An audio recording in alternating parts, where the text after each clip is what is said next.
হাই বন্ধুসকল, আপোনালোক কেনে আছে? আশা কৰোঁ আপোনালোক সকলোৱে ভালে আছে। প্ৰিয় বন্ধু বান্ধৱীসকল, আমি নতুনকৈ এটা যাত্ৰা আৰম্ভ কৰিছোঁ, এটা নতুন চেনেল ক্ৰিয়েট কৰিছোঁ লাউড অসম নামেৰে। লাউড অসম আমাৰ নতুন ইউটিউব চেনেল হয়, গতিকে আপোনালোক সকলোৱে চেনেলটো ছাবস্ক্ৰাইব কৰিব আদৰি ল'ব বুলি আমি আশা ৰাখিছোঁ। ইয়াতে কি ভিডিঅ' দিয়া হ'ব, কেনেকুৱা ধৰণৰ কণ্টেণ্টসমূহ আমি আপলোড কৰিম আপোনালোকলৈ, আমাৰ ভিডিঅ'টোৰ এবাউট ছেকশ্যনত আমি লিখি ৰাখিছোঁ। যদি আপোনালোকে বিচাৰে তেতিয়াহ'লে এবাউট ছেকশ্যনত গৈ কষ্ট নহয় দিয়ক, এবাৰ চাবচোন বাৰু। আৰু আপুনিতো আহিলেই মোৰ চেনেললৈ প্ৰথমবাৰৰ বাবে, গতিকে ছাবস্ক্ৰাইব নকৰাকৈ নাযাব দেই। ছাবস্ক্ৰাইব কৰক, লগতে বেল আইকনটো বজাই থৈ দিয়ক। আমি ভৱিষ্যতে যদি যিকোনো ভিডিঅ' দিলে আপুনি অতি সোনকালে ন'টিফিকেশ্যন লাভ কৰে আৰু আমাৰ ভিডিঅ' প্ৰথমেই যাতে আপুনি চাব পাৰে।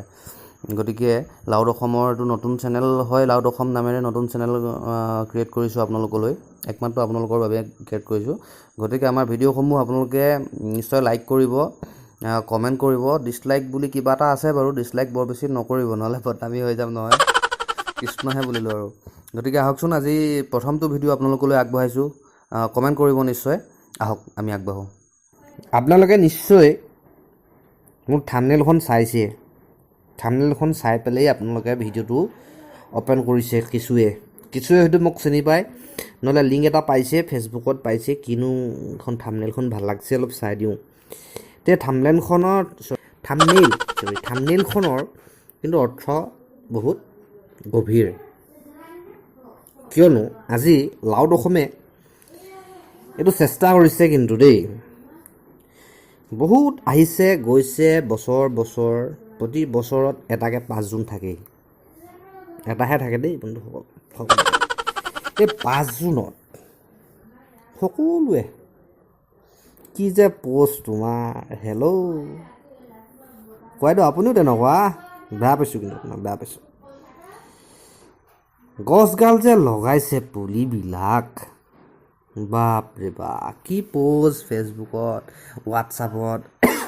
চৰি দেই, কাহ অকণমান হৈ আছে, ঠাণ্ডা পৰিছেতো। এইটো খুব বেয়া কৰিছে। কিয় জানেনে?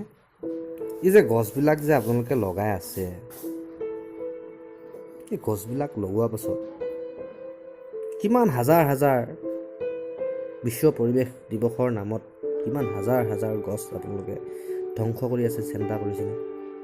চিন্তা কৰিছেনে কিমান জীৱ হত্যা কৰি আছে? জীৱ হত্যা যদি মহাপাপ, জীৱ হত্যা যদি অপৰাধ, তেতিয়াহ'লে গছজোপাৰ জানো জীৱ নাই? বাইদেউ, চিৰিয়াছ কথা, কিন্তু বৰ চিৰিয়াছ কথা। আমি সচেতন হ'বৰ হ'ল, খুব কম লগাম। ভিডিঅ'টো মাজতে ৰৈ গ'ল, প'ষ্ট হৈ গ'ল। আমাৰ হবিজ এটা আছে, বৰ দিগদাৰ কৰি আছে। গতিকে গছৰ পুলি লগাওক দেই, বিশ্ব পৰিৱেশ দিৱসৰ নামত। আমি গছ নাথাকিলে আমি নাথাকিম, সকলোৱে জানো। কোৱাইদেউটো পুৰণা ডাইলগ চলি আহিছে অতীতৰ পৰা, চলি গৈ থাকিব। গছ যধে মধে ধ্বংস। আপুনিয়ে গছৰ পুলি লগায়, আপুনিয়ে আকৌ গছ কাটে, গছ মাৰে। আপুনি মাৰিবলৈ কিয় লগাব লাগে? পুলিতে যদি তাক মাৰিব বিচাৰিছে, তাক অপৰাধ নে বাৰু? জন্তু হ'বই পৰা নাই, পেটতে যদি হত্যা কৰে, সেইটো মহাপাপ। গতিকে মোৰ এটা সকলোলৈ অনুৰোধ, বিনম্ৰ আহ্বান আমাৰ লাউড অসমৰ ফালৰ পৰা, বিশ্ব 5 জুন সমাগত, গছ লগাওক। যিটো গছ লগাব, যিটো পুলি লগাব, সেইটো গছৰ পুলি যাতে আপুনি পোহপাল দি তাক ডাঙৰ দীঘল নোহোৱাকৈ বাদ দিব।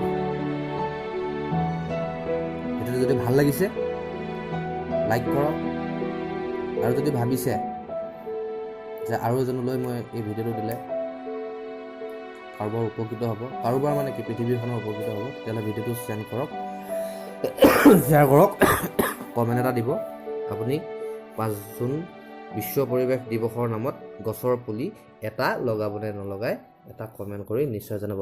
আৰু যিজনে কমেণ্ট নকৰে মই গম পাম যে আপুনি গছৰ পুলি নলগায় নে কি কয় বাইদেউ? চব বেঙেনা খেতি কৰি নেপেলাব।